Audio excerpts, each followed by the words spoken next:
I'm Jared Craig with the Vet Voice. On behalf of Veterans for Trump and Veterans for America First, I'm proud to announce our endorsement of Jeff Criswell, who is running for U.S. Congress in Georgia's 6th Congressional District.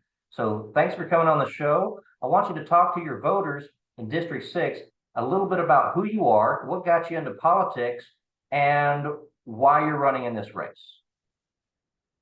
Well, thank you for asking. I am a total political outsider. I could not be any further from outside of this loop than I am. I grew up in the Washington, D.C. area, and growing up in Washington, I just learned to very much dislike politics. And I carried this dislike of politics all through my adult life. The first time I even voted for president was the year 2000.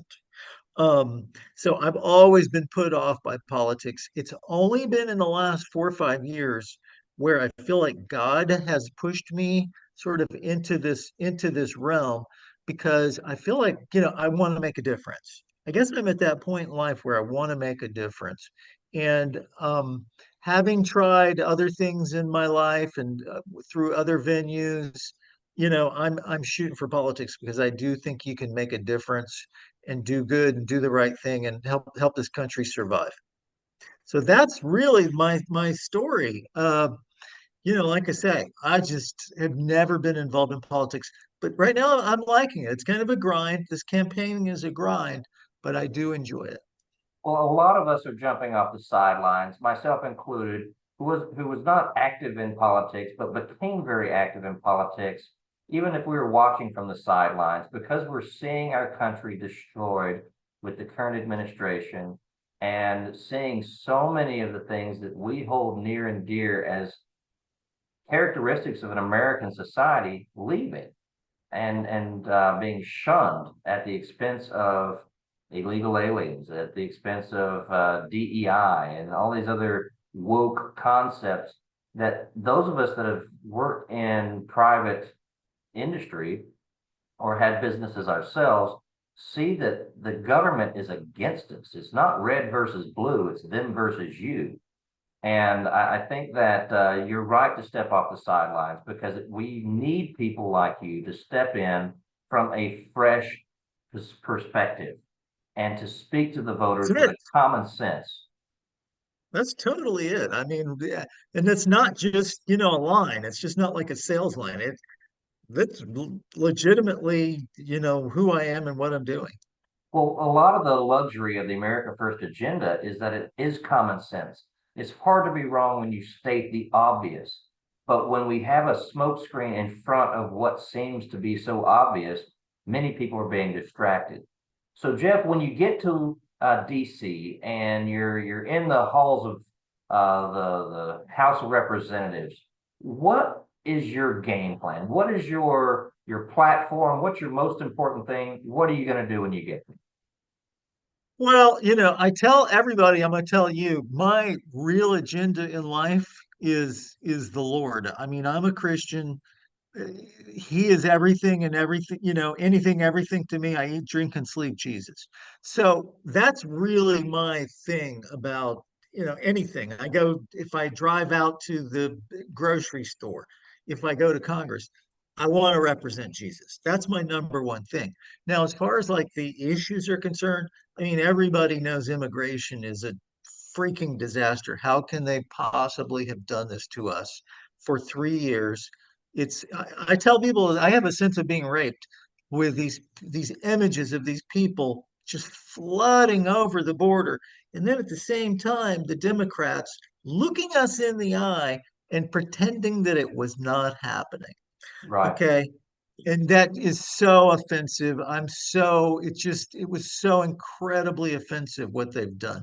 They're trying to backtrack. They're trying to save face here at the last minute. It's not going to work. Okay. They made an indelible impression on everybody. If you look at my district, it's 50% Black. A lot of Black people are very, very upset about this. Okay. Because they're trying to read between the lines of what's going on. How come these 8 million people are coming here? How come they're getting treated, with like royalty? They're going, getting free groceries and free nights in the hotel, blah, blah, blah. We're going to cut that off. Okay. I say seal that border. I mean, I don't care if anybody comes in. We don't need them.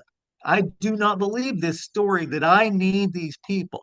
Okay. They're taking those jobs and they're monopolizing those industries so that people can't go in and work, except and they go in there and they talk Spanish to each other. And that's how they monopolize these industries and these jobs. Because an American doesn't want to go in there and listen to guys talking Spanish. Anyway, so I agree with Trump. Trump is saying let's deport them. I don't know logistically how you can round up 8 million people, but let's try. Well, Okay, on that second, issue, I want to explain something that they're eating up resources that are otherwise being paid by our tax money to benefit our own citizens. And those who are the intended beneficiaries are being strained with education, with welfare, with food, with all government sources. And talking about the massive deportation that Trump was discussing and promising the American people, the viability of deporting became very aware with Biden's busing them from the border all over the country. So if it's viable to bust them from the border, Biden has shown us that it's viable to send them back. So thanks, Joe Biden. That's one of those rare things, the unintended consequence of his surreptitious and secret busing and flying illegal immigrants all over the country, and its impact is very deep on so many of our citizens. So, what other yeah, I mean, issues are all that. important to your District 6 voters? Yeah, very much so. Yeah, I mean, the other thing obviously here is inflation. I mean, are we kidding? I mean, this is a real thing. Okay. I read where the average family or the average person is spending another $1,000 a month. Okay, since Biden came in. That's a lot of money. Okay, $12,000. If I'm very well to do, I'm not blinking at that. But if I'm a middle class person, which probably most of us are, that hurts. $12,000 in a year is a lot of money. I don't believe that the income has kept up with that. So that's an issue. The housing is an issue. Okay, housing is more expensive. It's harder to get into a new house. Everything is more expensive. We've got to take a stab at this. I'm not an economist, so I'm not exactly sure what we do. I do know we have a $35 trillion hole that we're in, and maybe that's contributing to it. And we've got to stop spending money that we don't have. I don't get how we just arbitrarily, okay, the $320 million pier that they just built down in Gaza. Okay, Uh, where do we get $320 million? Why are we on both sides of that war? We're supplying Israel with guns, we're supplying the other guys with aid. I mean, it's not leadership. It is not leadership. Anyway, we got to stop spending money that we don't have. Now, I did hear somebody up there in DC had a plan to cut out 2 trillion a year. Let's do it. Let's do it. Okay, something's got to give. We cannot continue with this. It's not sustainable. Um, Go ahead. no, I was going to say that the budget idea makes sense to everyone. The kitchen table idea, the kitchen table issues revolve around exactly what you said: jobs, resources, income, the power of the dollar, and even energy costs. And I think that the average person is starting to see through the nonsense that they've been fed for the last 4 years that depend on the government. I always go back to Ronald Reagan. He says, if the federal government is the answer, it must have been a real stupid question. And that's what we're seeing, is we're seeing so many people hyper dependent upon the government who doesn't even budget their own or balance their own budgets. And speaking to the abandoned Democrats, speaking to the swing voter, the new voter, or the independents, you're going to prevail when you talk to their pocket. You're telling them not a ruse, but understanding their foils, their stresses, their strains, and they will follow you if you give them solutions. What we don't see on the left are solutions. We see causation and blame and historical Well, allegations and nonsense. I went to I was very privileged I was invited to a big black church. There was me, and this was before the primary was over, and there was three black ladies who were running for that seat and me running alone because nobody thinks I can win this district. They're wrong. Anyway, so we had this discussion. There was a discussion of some question, and one of the young ladies who I love, she was a doll, and we became friends. But I was amazed that she started talking about government this, government that. We need the government. We need the government. It's like, no, that is not my mindset. I'm an entrepreneur. Let's start a business. Let's figure out something in the free market context to where we can generate a new business, a new company, a new idea. That's America. America is not bleeding the government as hard as we can because that stifles my spirit. Okay. That is what capitalism is all about is I get a dream and I go after my dream. Okay. My dream is not to shag a bill or get money from the federal government for something. That's not how I think. So anyway, that's if you're asking me what am I looking to do, that's the kind of person that I am. That's what I want to inspire when I get to Washington. Well, it's refreshing because it sounds like you want to serve the people and serve the people not only from District 6, but also the state of Georgia and the United States abroad.